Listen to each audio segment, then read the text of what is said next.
Fight Island? Does it feel like returning to the scene of the crime, so to speak? I mean, it's kind of like a big thing last time you were here, right? You know, I was only here for a few days last time, and it was one of the most stressful fight weeks I've ever had, just because of, you know, everything around it. I mean, I kind of like to plan my fight weeks and know what to expect, and so it was much easier coming back because I know the hotel and everything like that. But the whole quarantine and all that, it was kind of difficult to get my head around it, and then trying to get my sleep on track as well. It was just an interesting week, a good challenge for me, and then working through the night's always fun, and you know, all the things that came off the back of it. Well, I was going to say, so the Herb Dean situation, obviously that was such a huge, I mean, that was the biggest story in the sport for a while. 2 months later, what do you take out? Like, what lessons do you take out of what happened that night, and you know, maybe what you would have done different, or where we need to go forward? Like, what lessons do you take out of the whole thing? I mean, the truth is, if I go back to that same day without having prior knowledge of that circumstance and that experience of the last Fight Island, I probably wouldn't have done anything different. You know, if you go back to the Herb Dean when he was refereeing CB Dollaway, I was standing up yelling "Stop the fight" during that one as well. I mean, and that should have been stopped a lot earlier. The reality is, I have nothing against Herb. He's refereed me a bunch of times, and I know he's a good referee. He's a reliable referee, but he's human. I make mistakes. I say left when it's supposed to be right. I say stupid things in commentary. I called Gunnar Nelson Rick Story once. You know, we're human. We make mistakes. The problem is when you're a referee and when you're looking after the well-being of a fighter, you've got to be on point. And at the end of these fights, I just think sometimes we need to review some of these circumstances to make sure that, you know, if someone needs to be held accountable for a mistake, then they are. And what concerned me about that, truth is, I spoke to Herb after the event. We exchanged respect. I told him that, you know, I don't want to fall out with him. I don't want to yell at him on the broadcast. Certainly not. And that was my mistake. I shouldn't have yelled at him on the broadcast because I'm there to objectively give my opinion on what's going on. And I was giving my opinion to Herb during the fight, which obviously wasn't welcome. But when he released the video afterwards, which was very kind of nonchalant and like, well, I'm the gold standard of refereeing, so, you know, if you're going to put your Superman t-shirt on, etc., that concerned me. Because that means that he's not learning from that mistake and he's going to continue making that mistake. And, you know, if I'm a fighter and I make a mistake, I've got to learn from that mistake or I'm going to get knocked out or submitted in the same way. Unfortunately, the referees go on and I don't know whether they're held accountable or not, and that's the issue. Well, that's what I was going to ask, because I think we all agree that referee accountability, transparency, education, it's all important. Like I said, I mean, you guys are both passionate about the sport, right? Yeah. I mean, you both love what you do. So, I mean, are you going to try to like stay involved in like talking to commissions and trying, or did the spotlight of all that make you go, let me just back away a little bit and make sure these checks are coming in on the broadcast? You know? No. You know me. I always say this. I love mixed martial arts. I love the UFC. I work for the UFC. I work for mixed martial arts. I'm here for the sport. I'm here for the fighters. I'm here to protect the industry because I'm an ambassador for the UFC, and above all, that is my priority. We're all here because of mixed martial arts, and we've been through the years, you in particular, have been through the years of this should be banned, this and that, and it's dangerous, etc., etc. I just don't want to go back to those days. I don't want to go back to those days because it takes the shine off the spectacular performances of the fighters.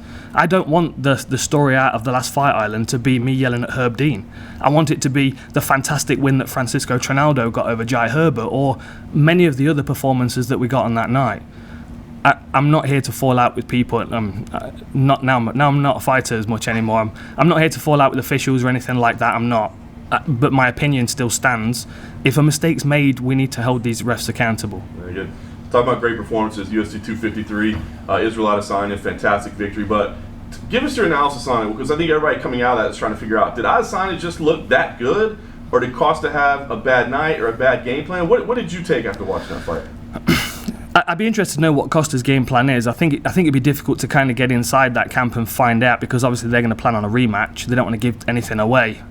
What was interesting is when he went back to his corner after the first round, there was the feeling in the corner like he was doing the right thing. Now, I spoke about it in the War Room analysis that I did. I felt like Costa knows he's probably a 3-round fighter. He's probably got that memory of gassing on Tough Brazil in the first round, chasing that rear naked choke and running out of gas. And if you're a 3-round fighter and you're fighting over 5 rounds, you may not be able to elevate your conditioning to 5 rounds. You may just have to manage that energy system. So starting hard and going fast for 3 rounds and then having to fight with when you're gassed and you're trying to defend yourself against Adesanya is not the smart thing to do. So if I was in Costa's corner, I would have probably said the same thing. Take it easy the first round. Don't give him too much to search on. Don't give him too much research. Don't give him too much to kind of figure out and set you up. But unfortunately, I just don't think that Costa had the operating system against Izzy to be able to understand what was going on when he was in the pocket. And you remember when Anderson Silva came into the sport, it was like witchcraft. He's in there and people just don't know what to do. We've got guys like Chris Lieben that come crashing forward, knocking people out. He couldn't lay a hand on Anderson Silva. And there's something very disconcerting about that when you know that you normally close distance and hurt people pretty quickly and you can't touch them. I think it was 12 strikes he landed in the total fight. It was just a spectacular performance from Izzy. He manages range so well, and it must be very much like fighting Khabib. You can't really understand what his wrestling's like until he's got his hands on you. I think when you stand in front of Israel Adesanya, you can't really understand what that's like until it's there. And when it's there, it's too late. And you can bring guys in that are the same height, the same reach, they move the same, etc., etc. It's a different thing when it's a live fight, and when you've been through the travel and the weight cut and all that kind of stuff.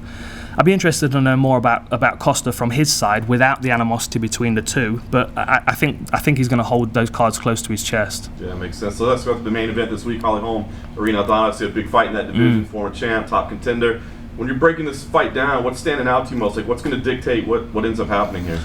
Well, what's interesting is obviously we've got Holly Holm, who was a standout boxer before she crossed over to mixed martial arts, but really her strength in mixed martial arts is her kicking game. And then we've got Irene Aldana, who really, she models herself on a lot of those tough Mexican boxers from back in the day. And we saw that in a fight against Caitlin Vera, that the speed at which she covered distance, that left hook that she landed, I like a good left hook, you know me, and I can pick fault in most people's left hooks. That was pretty perfect. I watched it through a few times last night, slow motion, and as she lands, her hand's in the right position, her hips are twisting, her feet are right. I think that she's going to try and close distance on Holly Holm and force her to box, and I think that's going to make Holly quite uncomfortable because she tends to like to bookend those, that range. Although she likes boxing, her kicking game and her clinch work is really what I think she's going to be using in this fight. Nice. Last thing for me, speaking of the big left hook, come on, you've been teasing a long time, right? You always get tired of hearing people asking you about it. And now, is there an expiration date on you fighting again, or is there still one left in the chamber for you? I've always got a fight ready to go. You know me, I love fighting. I love it, and it's been a weird few years because I feel like I've been in MMA university. I feel like my knowledge has grown exponentially, and as I look back at my old fights, they make me cringe. Like really, they do.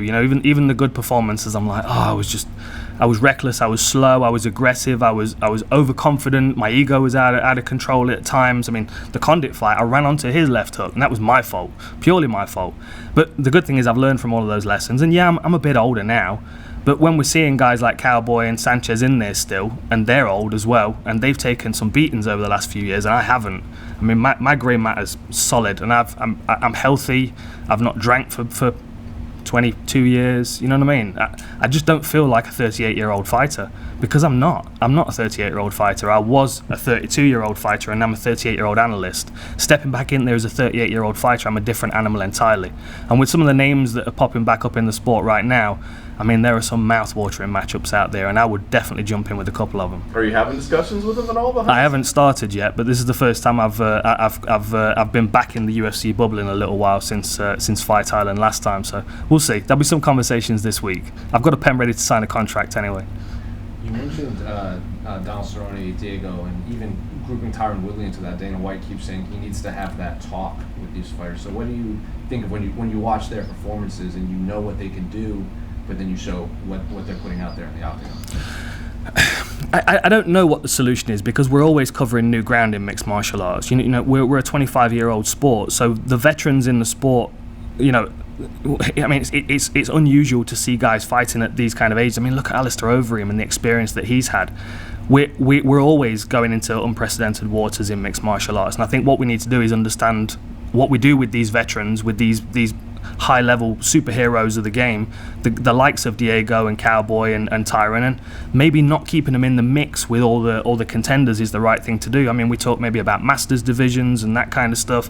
I just think there are some really good super fights that we could have where we match these guys evenly with each other, so they're not taking on these up-and-comers. Putting Diego in there with Michel Pereira was to build Michel Pereira from a fantastic knockout was what that looked like to me, and Diego's toughness kept him in the fight. But he had no business being in there with him. Diego's not going to make a title run. He knows that himself now. I just think we need to start matching these guys better with, with other people of their same standing in the sport. And this is for the protection of those athletes as well, because if you then release Diego or BJ or Cowboy, whoever, someone's going to snap them up, and there'll be a snack for somebody else on a different event, because they're going to get a killer, a young 9-0 guy that's ready to take their head off. I mean, Jake Matthews got a great opportunity to fight Diego Sanchez, but it wasn't Diego Sanchez that he was watching when he was 11. You know what I mean? It's a different guy. I would like to see some of these older guys matched up against one another, and I think a veteran division would be awesome. Do you think it is up to the UFC to have, as Dana White refers to it, that talk with them, like to kind of pull them back? Yeah, I think so. I think so. I mean, Dana loves the fighters, and he has a responsibility to look after these guys that are working for him, and also under his care to an extent. And Dana does a good job with that. We all remember what happened with Chuck Liddell, and that was the right thing to do. Fighters never want to retire. I've had a conversation with Conan Silveira, and he said he'd take a fight this weekend if he could. You know what I mean? It's like we love fighting, and we always see ourselves as the 18-year-old that's a spring chicken. There is a time when fighters do need to realise that Father Time's catching up with them, and what we do about that is, I mean, that's really Dana White's decision. But having a talk from Dana and being realistic about where their position is in the sport is a great thing for him to do. And then you also mentioned you wanted the shine to be on the martial arts, the aspect of the fighting. What did you make of Israel Adesanya's celebration at the end with the dry humping and running over to Captain Eric? And it seems like it ruffled a lot of feathers online. Yeah, I mean, it was crass, is the truth. It was unnecessary and it was crass, and it's not good for the sport to be seeing those things. But at the same time, we see a lot of the superstars. They stand out. They create headlines because of the things that they do. I mean, he was urinating on the octagon in his UFC debut. You know what I mean? It's like we shouldn't be surprised by these things. There's a lot of animosity between these guys, and we do act out when we do act out when we're in these scenarios. When your adrenaline's up, you've just won the fight, you've got all this energy. I mean, how many times do you see people doing terrible dances after fights and stuff? I've done it myself. You don't know what you're saying in interviews because your adrenaline's going, you just blah. It happens, sometimes it's difficult to keep control of yourself in those circumstances, but that's when you see people, and when you see someone like that and you kind of think, well, it wasn't in the spirit of martial arts, and really that's what we want to be seeing to represent the sport as a whole. But ultimately, these people have to be their individual selves. Dan, how you doing, mate? Hello, mate. The first question is, I'm sure you stick to death of all of these questions about your comeback, but I am fascinated by the idea of you against Nick Diaz. Can you give me a 1-minute war room on how you see that going? Okay. So obviously Diaz he's got a high work rate. He's got an excellent ground game, and this kind of goes for both the Diaz brothers. They're a bit of a clone of one another. They've got a high volume of striking, and that is really what they use in place of their wrestling. They don't grapple with people to the floor to then employ their jiu-jitsu. They beat them up on the feet until they level change or shoot or lower their head or whatever. I don't think I would see anything different from Nick Diaz. I think he would come out and he would try and slap me up like he did Paul Daly, and I think he would try and back me up against the fence and want to trade punches. I think the difference is that my hands are faster and I hit a lot harder, and I don't make bad decisions like I used to, so my head movement's much better now, and I just feel like I could manage range so much better against him than a lot of people do. But I mean, who knows? Who knows what Diaz is doing? He's going to be in good shape. He's got great conditioning. We know he's a good boxer. We know he's got a good jiu-jitsu. But ultimately, it comes down to the individual punches that land, and I feel like I could land the individual punches to do the damage. So, as somebody who didn't start or really ever intend to get into punditry, analysis, and interviews, what tips would you give yourself if you could go back in time to your very first gig? If I could go back to that first UFC London, I'd say, dude, you're going to make some mistakes. Don't worry about it. You're going to make some mistakes. It happens. I mean, fortunately, I was sitting in the seat octagon side in an arena that had already been knocked out in the first round. So it's, I knew from that point it wasn't going to get any worse than UFC 120. So that kind of made things a little easier for me. But I mean, we make mistakes. I think that's the easiest thing easiest bit of information for me to pass on. Don't expect to be perfect, because you won't be. You're going to call people the wrong name. You're going to say stupid things. You're going to make mistakes. it is what it is. It's a high energy atmosphere. And the other thing people don't realise is when we're on a broadcast, we're working for a solid few hours. It's probably longer than any other commentator in any other sport. So if you stick a microphone in front of somebody's face and you let them talk long enough, they're always going to say something stupid. They're going to stutter. They're going to stumble over their words. Don't sweat it. Laugh at yourself. Awesome. So lastly from me, can you let me know like the ethos behind your brand, Full Reptile? What it stands for and what it means to you? It's talking about the reptilian brain. That's where it originally came from. I mean, it's developed in various different ways, but you know, sometimes, and Robbie Lawler and Vanderlei Silva are always my two examples. Sometimes you get a fighter steps into the octagon and they're automatically full reptile. They're automatically disengaging the old and the new mammalian brain, and they're going straight into that survival method. And that is a real strength in mixed martial arts, because when you train in the gym, I mean, you probably maintain about 20% of your skill.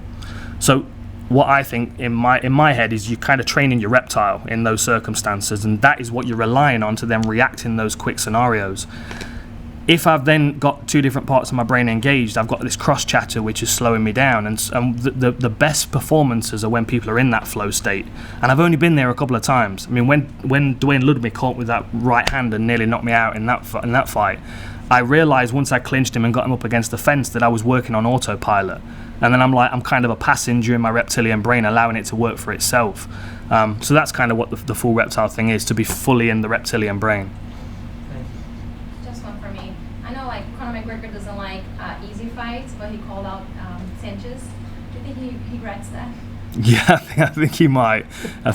I mean, you know, he's gone back and he's reinforced it by saying he'd still want that fight, but who knows what Conor's thinking? I don't know. He loves a headline, and if a week goes by without him being in the headlines, he's going to do something outlandish to garner some attention. And I think that's what that was. I mean, it would be an execution to put Conor in there with Sanchez at this point. And I don't think Conor would really gain anything from it.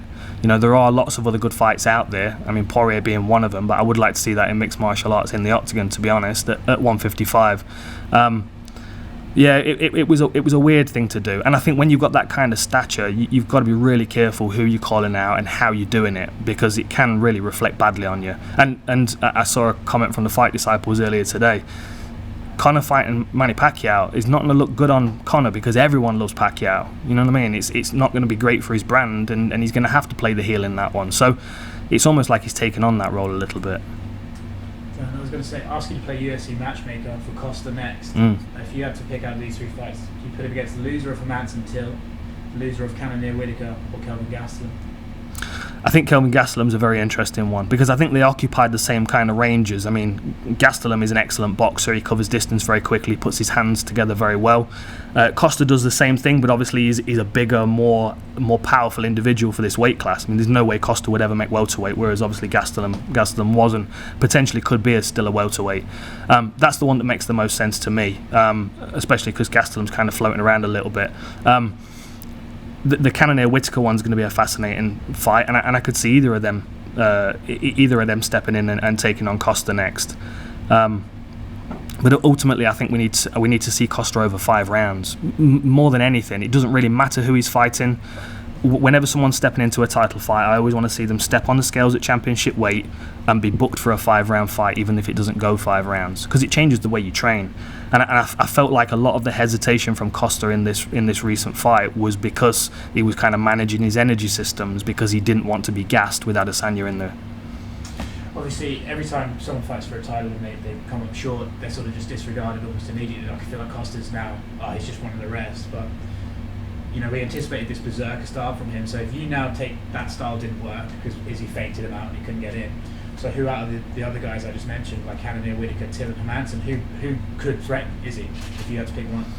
Well, I think there are 2 really interesting ones. I mean, don't get me wrong, a fight with Darren Till would be very interesting, but I think Darren needs a couple of wins in this division to position himself. Jack Hermanson would be a fascinating one because he's got a very unusual style. He's always very aggressive, but ultimately he wants to close distance and work that Joker team. And I think we need to see someone really challenge Izzy in the clinch and on the ground. And Hermanson might be that guy. I mean, he almost put Jacare out, and he did sub Brunson. So Branch. Branch. He sub-branched, didn't he not, with that Joker team? Yeah, you got Gasman as well. Oh, yeah. Not with the Joker. Yeah, I think that would be an interesting one. If Cannonier comes through Whittaker, though, he's the first one to put in there for me, because the way that he fights, he walks people down very calm, and everything that comes he blocks. And the thing that Costa was missing this weekend was checking low kicks, and Cannonier blocks low kicks with his shins, and that is the quickest way to put somebody off kicking you, because the kicker almost always comes off worse when you block a kick correctly.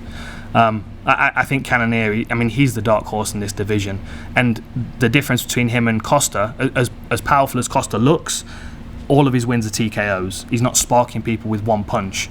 Cannonier was doing that at heavyweight. That left hook that he landed on Cyril Askey knocked him out cold, and for him now transferring down to into middleweight, he's still got that punching power, but now he's not got that extra 40 odd pounds on his frame. He's just much faster with it. I think he's an interesting matchup for sure. Is it safe to say that could be the fight that we thought Costa Adesanya could be? Yeah, quite possibly, but it won't be as aggressive, it won't be as wild as what we were expecting from Costa. And I think that's what made us excited, is that we thought Costa was going to really pour volume onto Adesanya and back him up against the fence. I don't think Cannonier is going to do that. He's going to be far more calm and collected and pick his shots. But against someone like Adesanya, that's going to make me more excited, because like I was saying before the fight, I just don't think Costa had the understanding of the striking range to cause Izzy problems, whereas I think Cannonier, even if he's only got a small skill set, he uses it very, very well, and he understands the application of the techniques. Going back to mistakes during broadcast, what were the hardest names for you to pronounce? Because UFC has fighters all over the world. The most difficult thing is trying to settle on a pronunciation. That's been the biggest battle, because often we'll sit in a room with the other commentators and we'll go through the names and we won't agree. John Gooden and I, we could practically headbutt each other until we disagree on pronunciations, and it's still the same. Is it Kovalkovic? Is it Kovalkiewicz? Is it Blahovic? Is it Blakovic? We get the name files through, but you could even listen to the name files and have a different interpretation. Just generally, the names are quite difficult. What I tend to do is I tend to go back into their early career and I look for fights in the region that they're from, and hear the announcer, the MC announce their name in their native language, and then I get a good idea of really how to say it. But honestly, the Polish names have been the more challenging ones, really. But I'm kind of getting around it now. I still can't say Joanna's last name.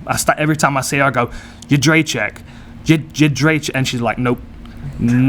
So I'll get it eventually, but I think Joanna's is still the more difficult name for me. Even more than Russian names? Yeah, I think so. I don't know why. It's just all the C's and the Z's and the Y's put together. I look at it and it just doesn't make sense to me. It's very, very difficult for me to understand. But fortunately, the Polish fighters have been very forgiving of me. And Jan always laughs at me when I'm trying to say Polish names anyway. And my good friend Pavel gives me a hand when he can. But I'm not an expert at pronouncing names. I try to be an expert at breaking down fights, and unfortunately, I have to say fighters' names in that process, which does make me look a bit stupid sometimes. But the UFC always asks fighters to actually pronounce their own names, the way they pronounce. Yeah. Do you get those files to hear? Yeah. Yes, we do. But a good example is Darren Till and Darren Stewart. They're from different ends of the UK, and the UK's tiny in comparison to some countries. So if I've got someone from the north and the south of China with the same name, Zhang, they're going to say it very, very differently. So do I say Darren, like Darren Stewart, or do I say Darren, like Darren Till? I have to say it how I say it, which is Darren, and that's kind of the middle ground. Like when I was in the US training, everyone was calling me Don, because they thought that was what I was saying when I said Dan. It's a fun part of the sport. Fortunately, we get to speak to a lot of the fighters fight week, and if I'm unsure, this is why you see me announcing the weigh-ins sometimes on Friday mornings, because as the fighters are coming up, if I'm unsure, I say your name to me. Say your name to me as you'd say it to somebody else, and when they repeat it a couple of times, I can usually just make the same noise. Retaining it for the next day is the challenge, though. All good? All good? Good. Thank you, everyone.